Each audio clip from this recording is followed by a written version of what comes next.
En República Dominicana, desde el año 1998, existe la ley que regula la donación de trasplante de órganos y tejidos. Es la ley número 329-98, y además tiene un reglamento que fue publicado, en el reglamento de la ley que fue publicado en el 2008. A partir del 2008, el Instituto de Coordinación de Órganos y Trasplante cuenta con un presupuesto y es una institución que depende de salud pública. En esta ley se expresa que todos los dominicanos somos donantes de órganos y tejidos, a menos que hayamos dejado en vida algo escrito en que nos negamos a ser donantes. Eso es lo que se llama en trasplante la ley de presunción de donación. Hay dos leyes que hay en todas partes del mundo: la del consentimiento presunto, que es la ley nuestra, y la del consentimiento expreso, que es la que aparece en la cédula de identidad electoral o en la licencia de algunos países, donde el ciudadano, cuando va a sacar su carnet de identidad o su carnet de conducción, expresa que quiere ser donante. Sin embargo, el legislador dominicano, inmediatamente después de expresar la presunción de que todos somos donantes, puso un acápite de que siempre se va a respetar la opinión de los familiares del fallecido. Por lo tanto, la ley deja de ser presunta, porque aunque usted no haya dejado un documento expresando que no quiere ser donante o expresando que quiere ser donante, siempre se le va a preguntar a la familia.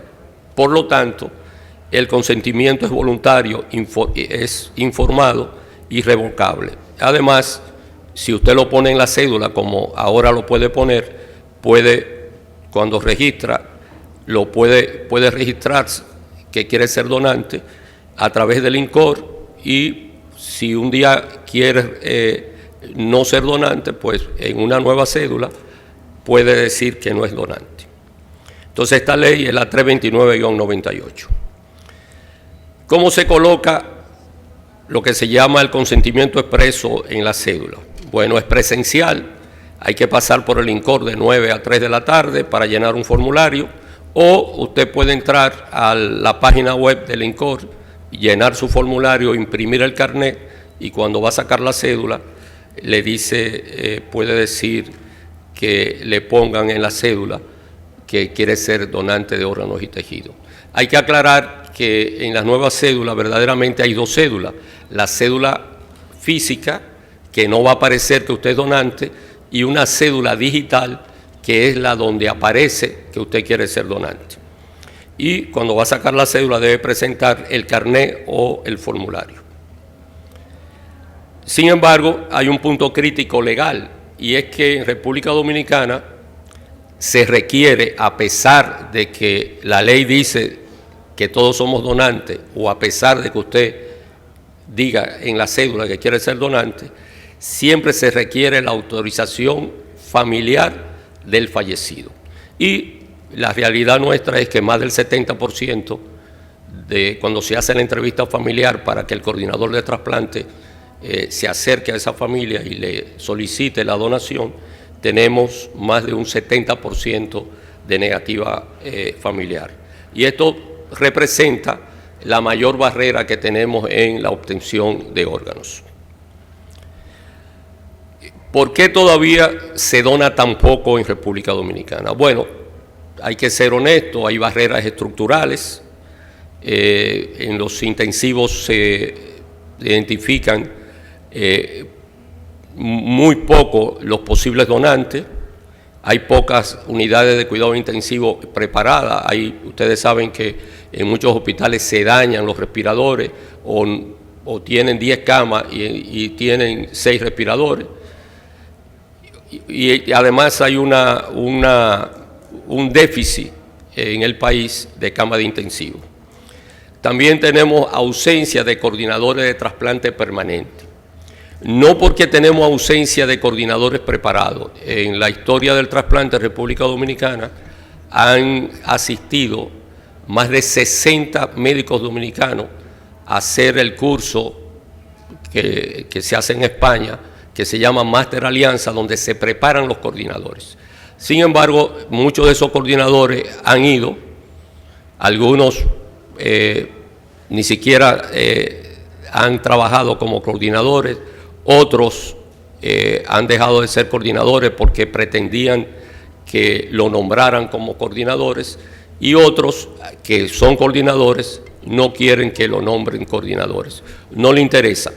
No le interesa porque la mayoría de estos son intensivistas y el cargo de intensivo para ellos les representa no más dinero, sino porque en caso de que fueran nombrados como coordinadores ganarían lo mismo que ganan en intensivo, pero el ser intensivista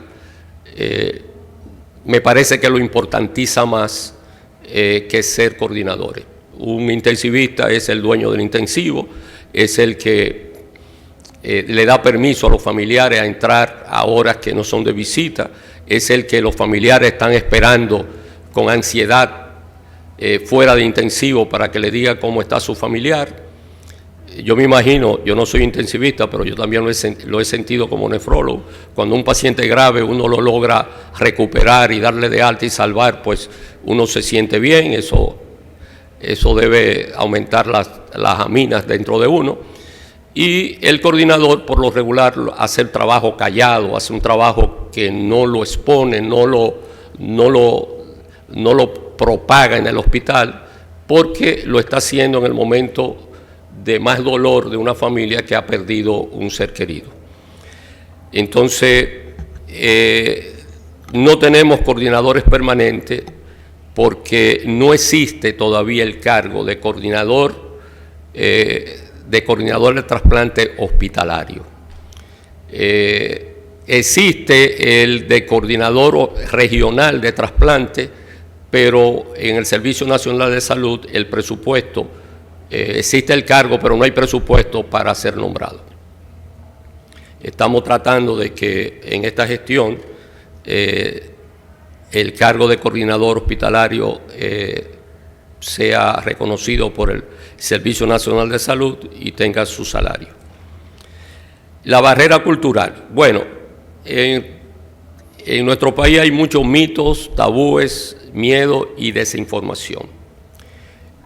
Las frases comunes que ustedes pueden encontrar cuando en las redes, en las plataformas digitales, a raíz de que se estaban perdiendo niños y la gente comenzó a decir que era para sacarle los órganos, y a raíz de un anuncio que hizo la Junta Central Electoral hablando de que era posible colocar en la cédula el deseo de ser donante, pues las redes sociales y las plataformas digitales se llenaron de frases como: si lo pongo en la cédula y me ingresan en un hospital, no harán todo por salvarme, me van a dejar morir, me van a sacar los órganos, se lo van a dar a la gente rica cuando se lo saquen.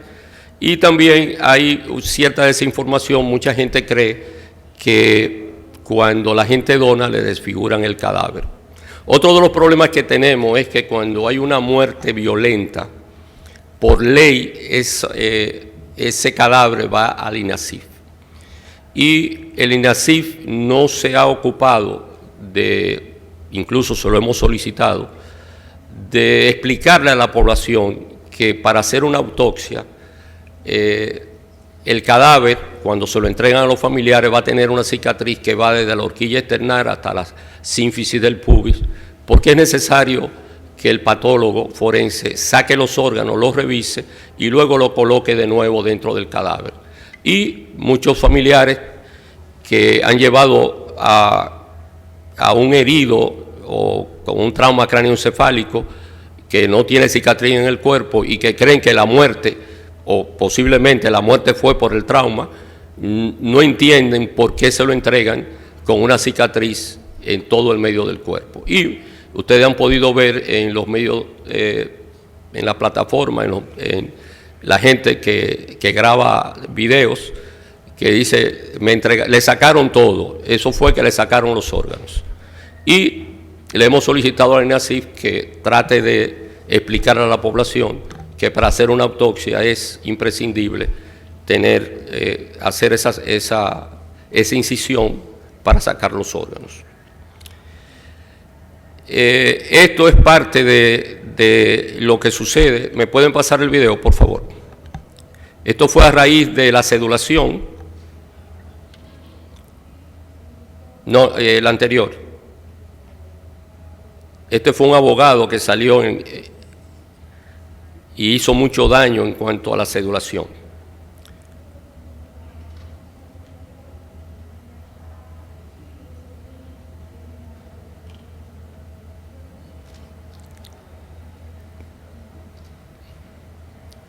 No está corriendo.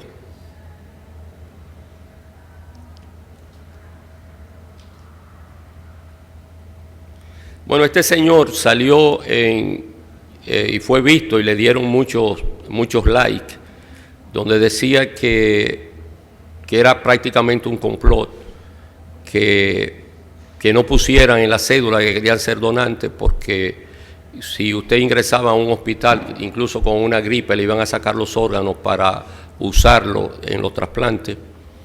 Y esto motivó a que la Junta Central Electoral nos llamara, porque existía un acuerdo. Esto de poner en la cédula el querer ser donante no sale ni del Ministerio de Salud Pública ni del INCOR. Incluso cuando nosotros nos llamaron a la primera reunión en la Junta Central Electoral, nosotros le expresamos que si como quiera se le iba a preguntar a la familia y ya en la ley existía que todos éramos donantes, pues considerábamos que esto era una redundancia. Sin embargo, habían unas diputadas del Parlacén que siguieron insistiendo y convencieron a los jueces de la Junta para que apareciera en la cédula digital.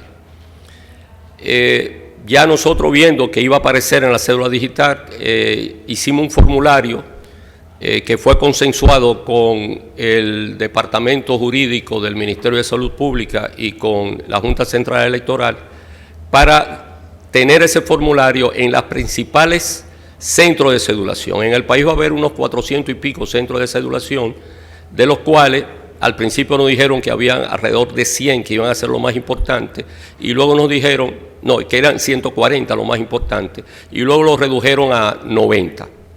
Nosotros preparamos los formularios para depositarlos en esos 90 centros de cedulación, donde se suponía que se iba a cedular el 80% de los dominicanos.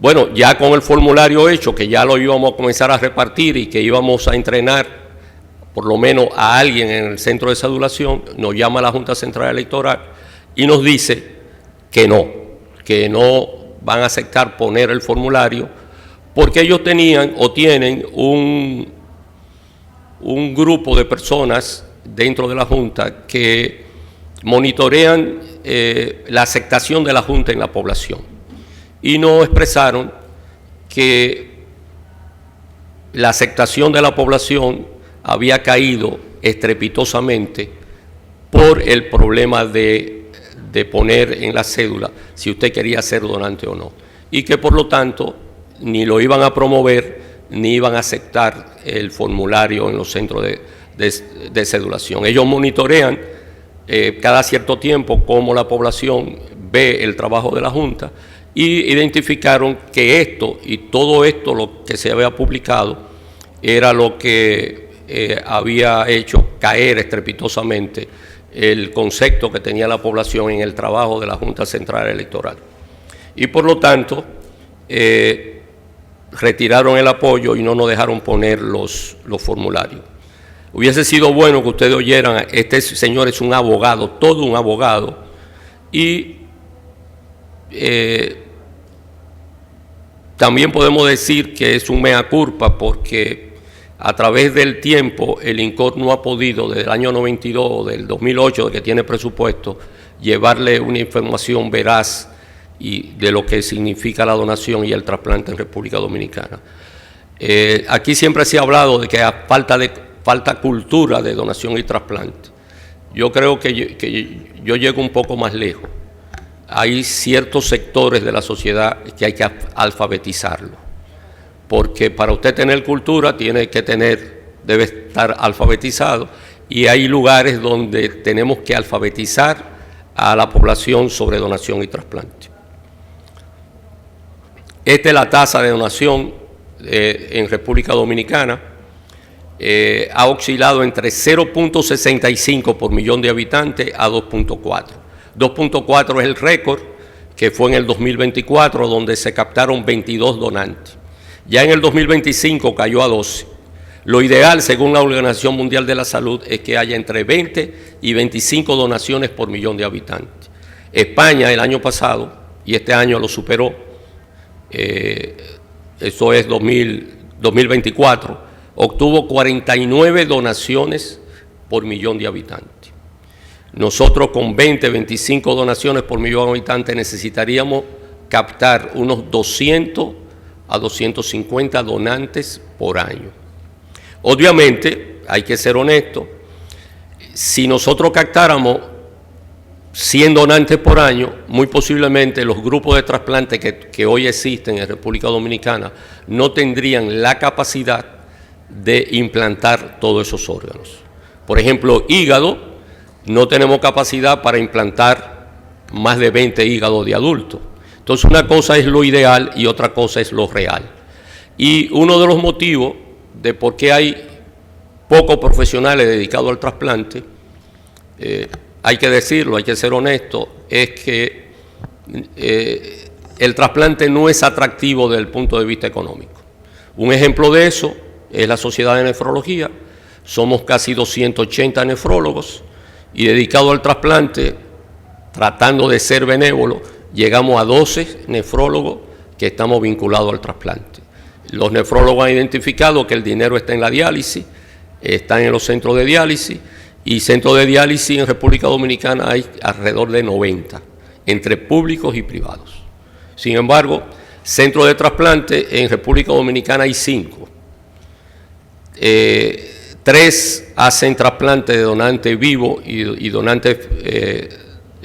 de donante fallecido, y 2, el SECANOT y Corazones Unidos, junto con la Fundación Vaquero, SEDIMAT y Corazones Unidos, junto con la Fundación Vaquero, solamente hacen trasplante de vivo. Pero recuérdense que le acabo de decir que 70 y pico % tenemos negativa familiar, pero queda un 20 y pico %. Ese 20 y pico % serían bastantes donantes, pero incluso de ese 20-25%, donde no sabemos si hay negativa familiar porque no se llega a veces a la entrevista familiar para solicitar la donación, tampoco se está logrando.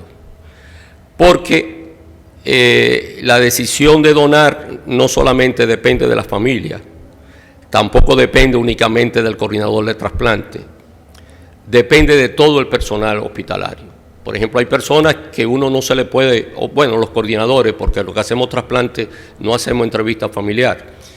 Que una familia al final done sus órganos va a depender mucho de todo el proceso de internamiento, de cómo lo ingresaron, cómo lo trataron, la información que le dieron. Si eso no fluye de una manera correcta y las personas creen o suponen que su familiar murió o se complicó o no le dieron la información, eso es una familia que de entrada va a decir que no. Entonces depende de cómo tratan a la familia, cómo le comunican la información de su paciente que está grave, qué nivel de confianza se generó entre los familiares y los médicos que están tratando a ese que va a fallecer o que fallece después, y qué tan humanizado fue todo ese proceso. Eso es importante para disminuir la negativa familiar. El otro por ciento que se pierde por mal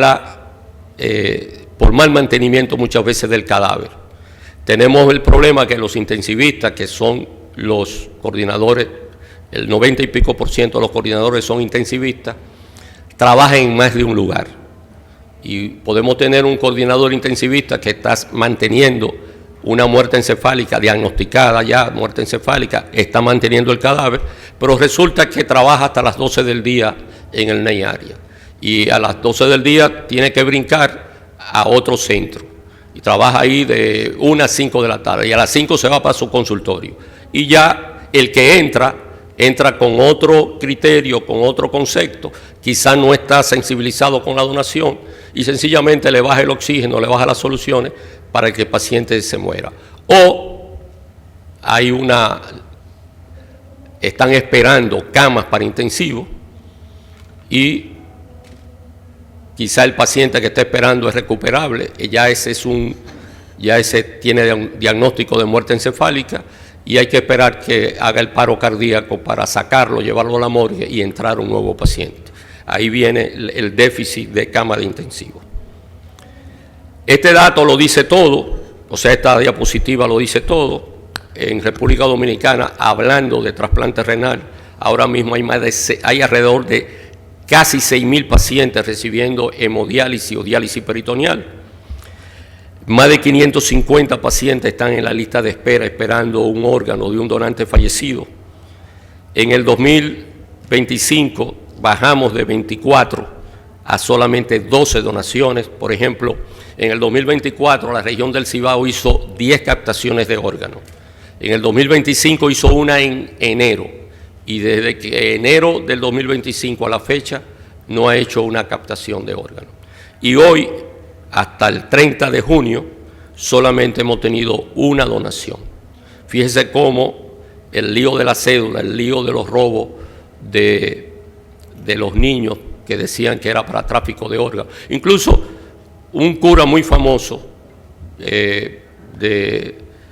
yo creo que de Villajuana, salió diciendo que los niños se lo estaban robando para sacarle los órganos. A ese le escribí una carta y le tuve que decir que había dado unas declaraciones irresponsables. Y obviamente lo invité que pasara por el INCOR y ni siquiera me contestó. Fíjense, se necesitan más, alrededor de 200 donantes por año.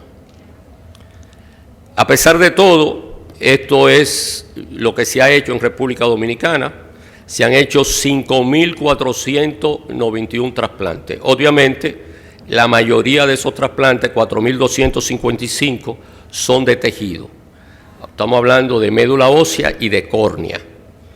De riñones, de órganos sólidos se han hecho 1.236, 1.172 de riñón, ahí están los vivos y los de donantes fallecidos, 57 de hígado, de páncreas 3, bueno, no lo pusimos, de corazón se han hecho 3, ahí faltan los de corazón, y de médula ósea se han hecho 87. Eso es hasta el 30 de junio de 2026.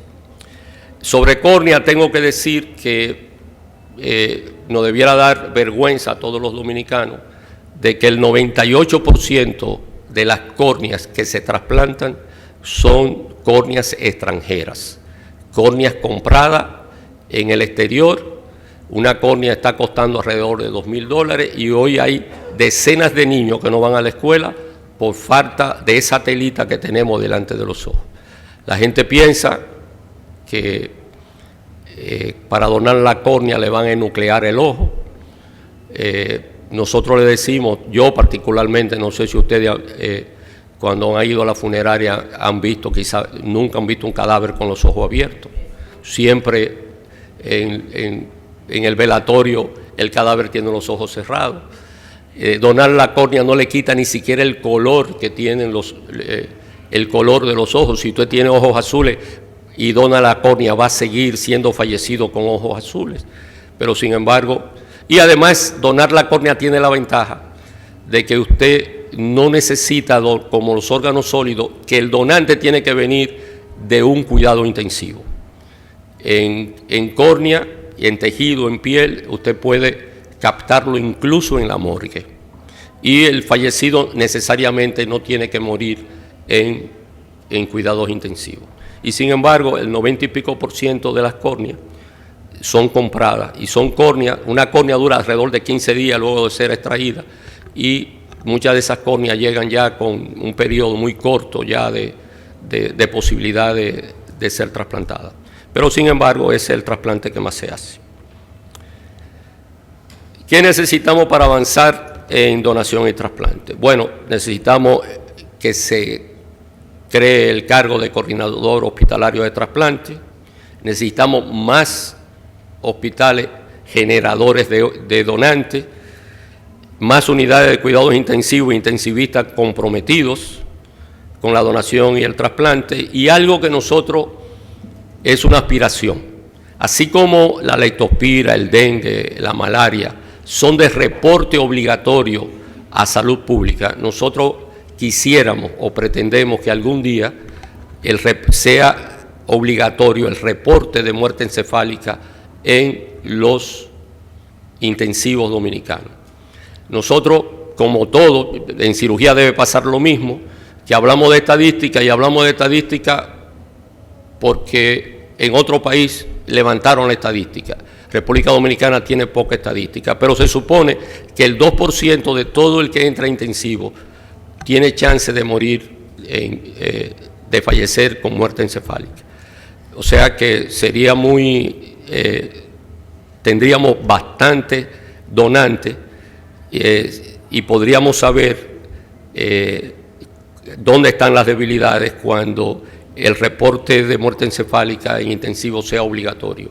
Porque si al final del año tenemos 200, 300, 400 muertes encefálicas y tenemos pocos donantes, pues ahí sabemos dónde tenemos que trabajar. Ahí podemos saberlo. Esta es la realidad. Un número importante de los pacientes potenciales donantes fallece por trauma craneoencefálico en accidentes de tránsito.